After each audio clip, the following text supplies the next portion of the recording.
Hi everyone. So, this is a little early, so I wanted to say, it's going to be a weird year because I had a lot of movies, but I realized something. I usually don't rate my children, so I want to just give this little disclaimer. I decided to make a proper top 25 movies of the year. Now, there are going to be some movies that are like, where is that? Well, at the end of the week, when I'm on Friday, I'm still going to do a video. I'm going to do a video on the runners-up. I'm going to do a separate video for the movies that were just out of the 25. Many of them are 5-star movies. But I realized, I found a way I could rank them. I also should point out that if you make the top 25 or even the runners-up, if I give you 5 stars in general, you're great. Ranking is arbitrary. Outside of number 1, it really is just, these were the movies that I think really stood out as the great movies. That being said, hi everyone. Hey, the movie and TV guys. So we're going to do a 2-part video. Part 1 of this is going to be my 25 through 11 top movies with some detail. Because that's also the other reason I did this, because I didn't want to make 8 videos where I had to break them down because that would be too long. So I'm going to do a separate runner-up video. But we're going to do top 25 to 11. And then part 2, which is also going to be right after this, is going to be 10 through 1 of my best movies of the year. And I decided to rank them. I know it's arbitrary, but I decided to rank them. So that's what I did. So, also I should point out that I say top 25, one of them is a tie. So technically it's 26, but I did it tied those for a reason. Alright. Let's begin. Without any further ado, we're not going to do honorable mentions. Honorable mentions will also come with the runners-up, because there's still a couple movies I want to see for the years out. But at this time right now, I also should point out that along with the movies I'm planning on seeing this week, I still have not seen Red Rocket, Parallel Mothers, The Tragedy of Macbeth, Jockey, or... yeah, those. So, Red Rocket, Macbeth, what was the other one? Or Drive My Car. So those will not be on this, but... the other movies I'm still seeing this week are like Titan, Lamb, and The Lost Daughter. Certainly haven't seen those yet either. But anyway, without further ado, let's get this done. This is the top 25, part 1 of the top 25 best movies of 2021. Coming in at number 25 is one of 2 films that is technically a mini-series, but I don't care. This movie, I'm just going to say what almost is. I was wavering between 25, and I wanted to pick the ones that was the most like TV. So, I almost picked Bo Burnham Inside. It didn't just miss 25. It was so close. My number 25 is The Beatles Get Back. This was directed by Peter Jackson, and it is a 8-hour miniseries on Disney Plus that is basically just raw footage of the Beatles putting together their final album, Let It Be. But why is it in my list then? Well, it's a little long, but my thing I loved about Beatles Get Back is it was like watching lost history being unfolded in front of you. It was kind of almost a spiritual experience. It's hard to quantify. Do I think it always works? No. Do I think it's a little long? Absolutely. Which is why I think it's at the bottom of the list. But man, I will tell my grandkids one day that I saw that, and that's pretty amazing. So, that's why it's my number 25. Number 24 came out relatively around the midpoint of the year. It was a great musical in a year of great musicals. Others will be on this list later. And despite being low on the list, that does not take away how great it is. And that movie is In the Heights. Directed by John M. Chu. This movie, I felt really happy walking out of this movie.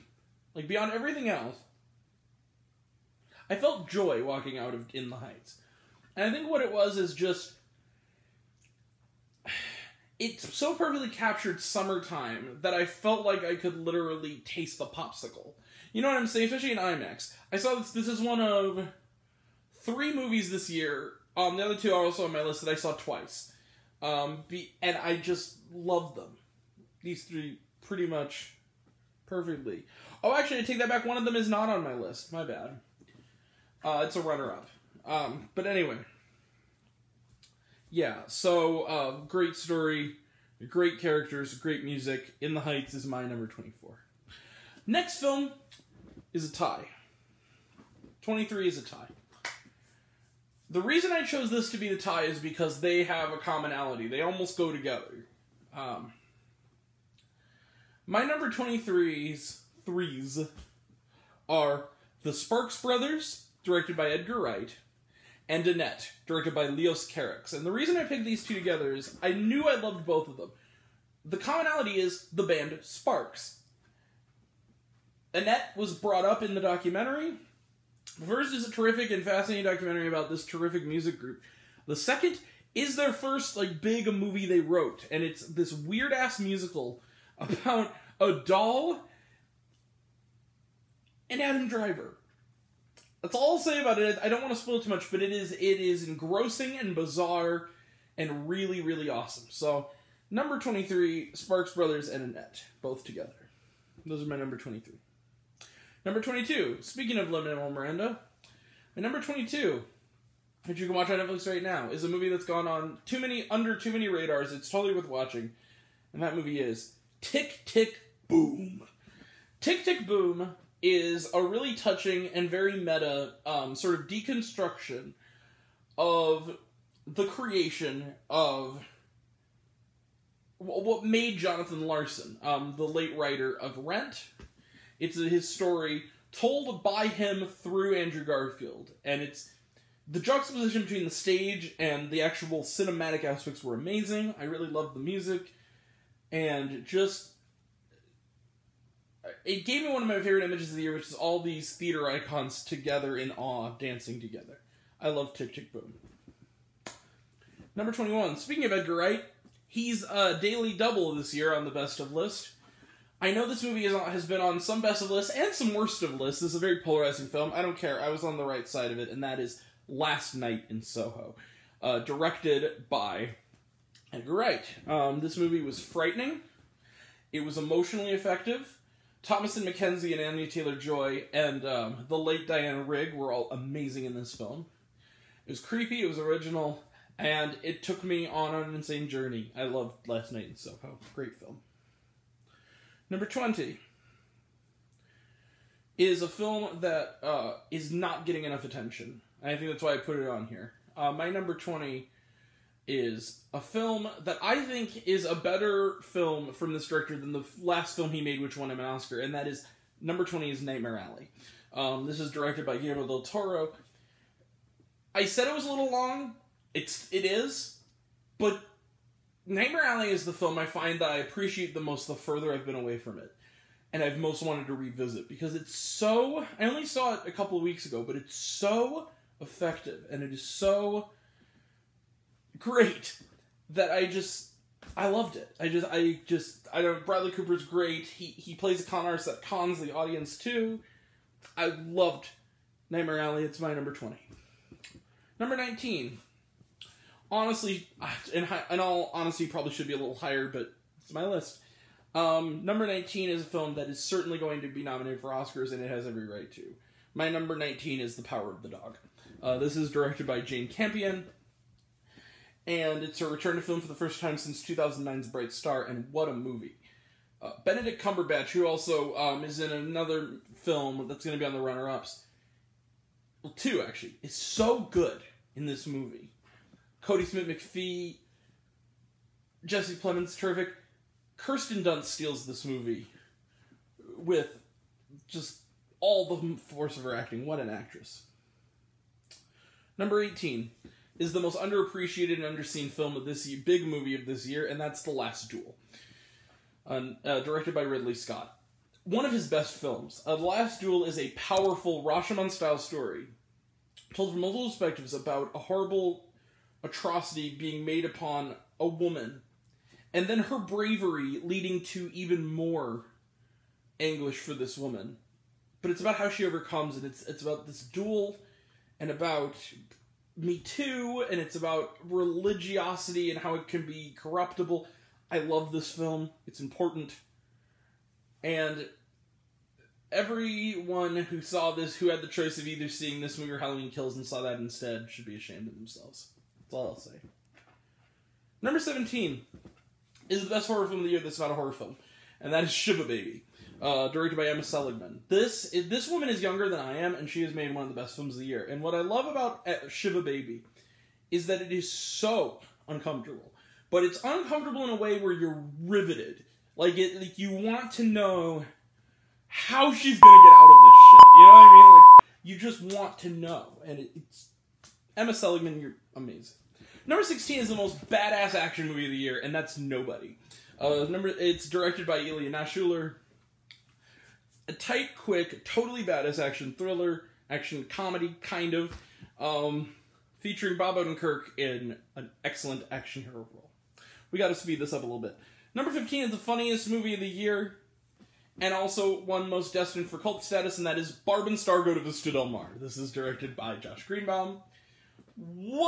I've already seen this movie twice. I bought it on Blu-ray.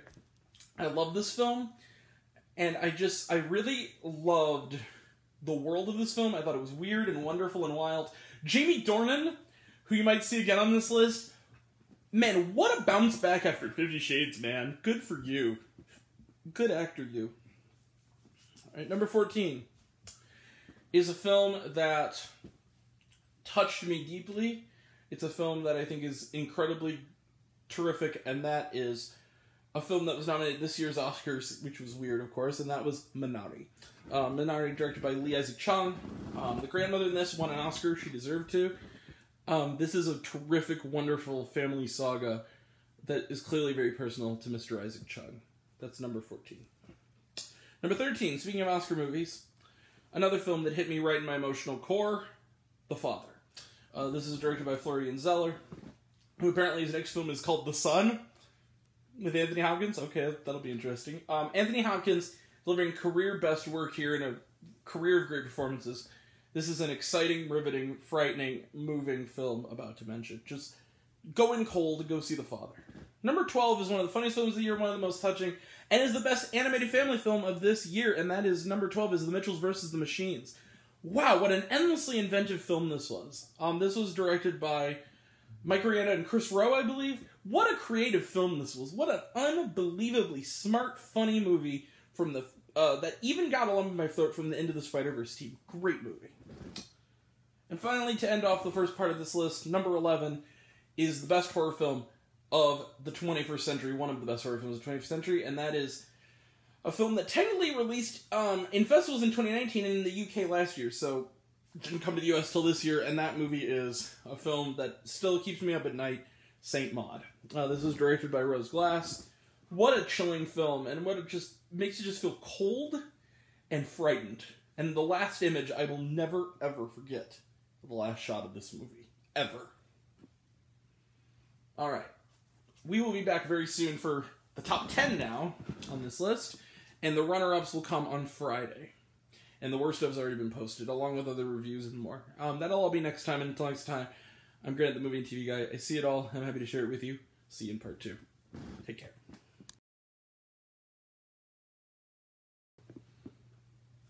And we are back. Hi, everyone. Also, I want to clarify, it is not Chris Rowe who co-directed Mitchells vs. the Machines. It is Jeff Rowe. My apologies. Let's just keep this going, you guys. Let's keep this going. So, to give you this so far, for those who want to know, I might be combining these videos, so in that case, this will probably be relevant to you, but number 25 is The Beatles Get Back. Number 24 is In the Heights. Number 23 is a tie between the Sparks Brothers and Annette. Number 22, Tick Tick Boom. 21, Last Night in Soho. 20, Nightmare Alley. 19, The Power of the Dog. 18, The Last Duel.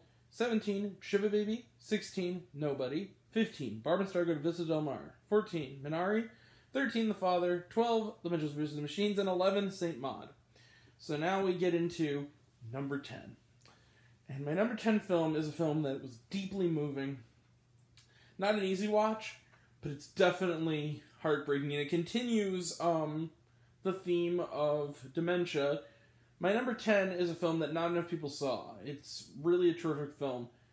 Number 10, Supernova. Supernova, which is directed by Harry McQueen.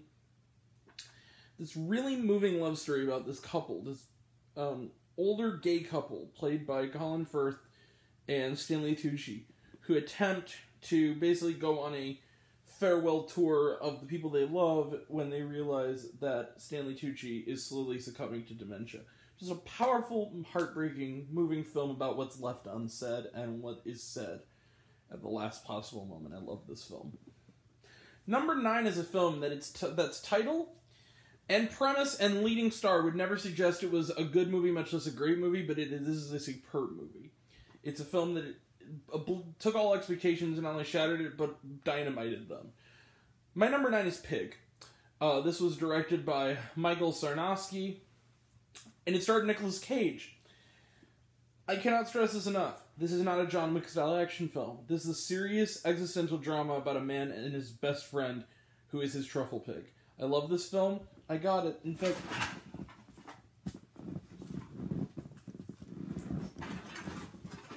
Christmas present. Right there. I love this film. And Jesus. Sorry. I love this film. And just so unexpected, so great. Go watch Pig. Number 8 is a TV miniseries.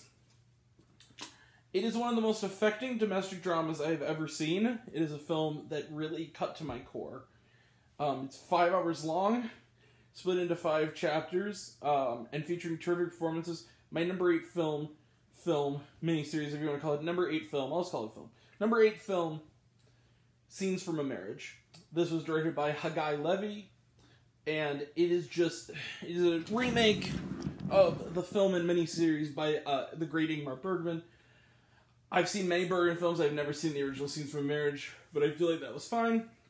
Jessica Chastain and Oscar Isaac, who really are the only 2 major actors in all of it, are so great in this. And they play characters that you want to hold, and then you want to strangle. Like, they're like, just this, and it's beautiful, wonderful, amazing film. Number 7. In a year of terrific music documentaries, and documentaries, period, this is maybe the greatest music documentary ever made. Mark Kermosher thinks so, and so do I. It's also the debut of all people, not only a musician, but a talk show host band leader. That's right, everybody. My number 7 is Summer of Soul, or When the Revolution Could Not Be Televised. This was directed by Amir Questlove Thompson, the drummer for The Roots and the Tonight Show Band, and speaking of Beatles Get Back, taking this footage from 50 years ago to shine a spotlight on today, but doing it in such a way where the music really sings, and then and the old footage is really crisply brought back to life, and then they have the retrospective interviews with the people who were there, talking about it and seeing it for the first time, probably in 50 years. It is a life-changing experience. It's a great film. Just, Summer of Soul is on Hulu right now. It's 2 hours of your life you will love to lose. Go see Summer of Soul. My number 6 film is a film that's marketing failed it.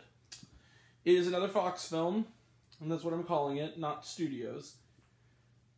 This is one of the best remakes ever, one of the best musicals ever, and one of the best films of this great director's career. My number 6 film is West Side Story. This is directed by Steven Spielberg, and just the music, the costumes, you feel like you're going back in time. This movie is just beautiful. This is the other film on my list that I saw twice in the theater, both times in IMAX. Once on my own, once with my family. I absolutely love this film. I will watch it again, and again, and again, and again. Masterpiece. Just chef's kiss. Alright, we're getting into the really, really nitty-gritty awesome stuff now. The pure awesome sauce. Pure, unfiltered, concentrated awesome sauce. Let's get it. My number 5. In a year of terrific coming-of-age films, this film made me laugh, made me cry, and then in its last minute, ripped my soul out, and I knew I saw something really special. It also redeemed in my eyes a director that I thought was losing his touch after his last film, and that film is Belfast. This was directed by Kenneth Branagh, and this is a truly moving story, not only about the troubles in Ireland, but also about the coming of age of its filmmaker. This is a very personal story to Kenneth Branagh, and you can feel it. The black and white cinematography is gorgeous. You feel like you're there. It is just Amazing film. Go watch Belfast. It's now available to stream. You have to pay for it. It's worth it. My number 4 film. I saw it not long ago. It came out a while ago. I saw it last week. Weekly on Christmas on the A24 screening room. This is one of the best coming-of-age films ever. I love this film. It made me cry. It's a story that when you describe the plot, it seems so simple, but the sum effect of it as a film as a whole can never be properly expressed how great it is. And it's also weirdly going under a lot of radars. My number 4 is Come On, Come On. This is directed by Mike Mills.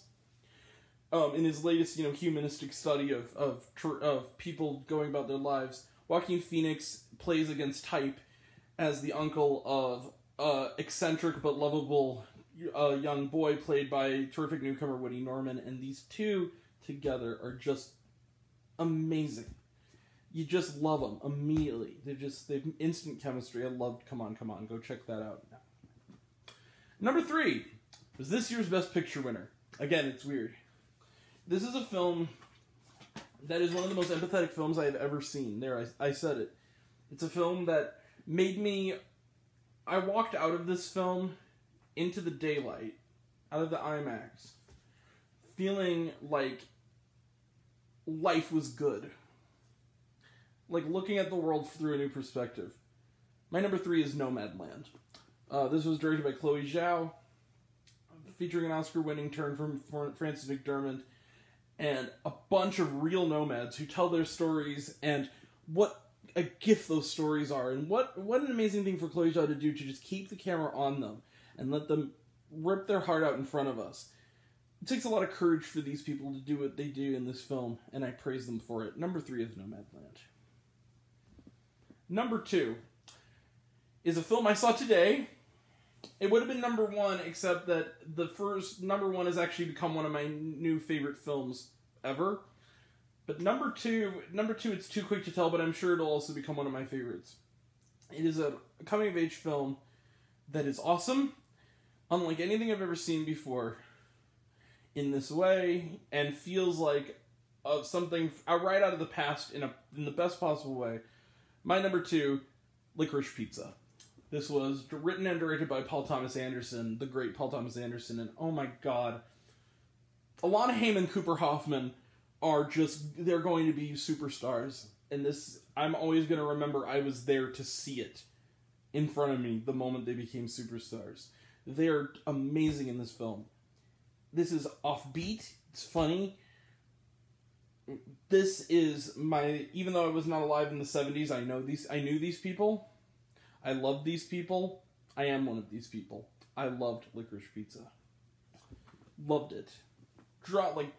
Run, don't walk, go see this flick. Alright now, everyone, this is it, my number 1.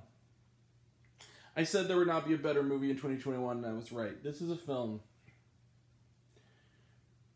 After Nomad Land, I looked at the world differently. After this film, I took a look at my life differently. I've been in a bit of a depressive slump, you guys, I'm not going to lie. In a lot of ways, this movie saved me. This movie saved me from my own emotional distress. It made me feel happy to be alive again. And that is something that no amount of stars could possibly create. Or possibly do justice to. And believe it or not, it's the work of a first-time director who is going to be amazing. My number 1 is a film that premiered last year at Sundance. It did not make it to theaters until this year. It is a film that will not be nominated for any Oscars, even though it should be. It is a film that's ending. It is one of the most touching, most poetic, most beautiful endings I have ever seen. I'm going to cry talking about this movie. This movie is important to me. This is a very special, special, beautiful film. What's the name of this film, you ask? 9 Days. This was directed by Edson Oda. Who I've interacted with on Instagram. Nice dude. I love this film.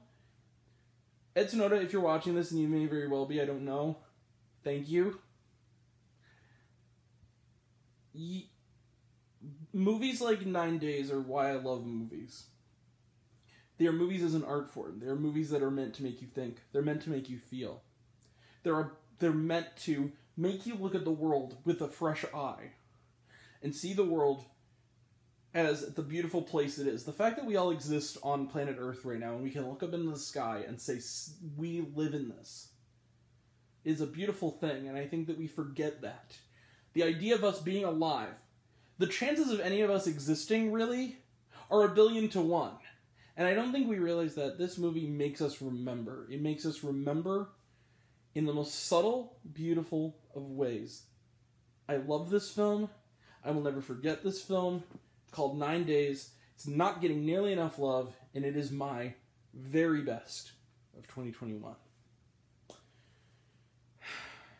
That being said, we will have the runner-ups later this weekend. We'll also have more reviews coming. That'll all be next time. Until next time, I'm Grant, the movie and TV guy. And we made it through 2021, you guys. I see it all. I'm happy to share it with you. I love you all. I appreciate you all. I love you all, class dismissed. I love you 3,000. Be kind to one another. If you like this video, give it a like if you want to. Give it a subscribe if you want to. Give it the bell. I don't know what it does. That's what you're supposed to do, so I've been told. If you want to find me elsewhere, reviews, lists, and other fun stuff, you can check me out on letterboxd.com at Grant, the movie and TV guy. Some of you already have, but even if you haven't, take care of yourself. Take care of your mental health. I love you guys. And to quote my favorite movie of the year, we've come a long way. We really have. I can't wait to see you guys again in 2022. And in the for the last reviews of this year. I love you all. Thank you for making my nearly first year on this platform so special. And I hope you guys keep watching. Thank you.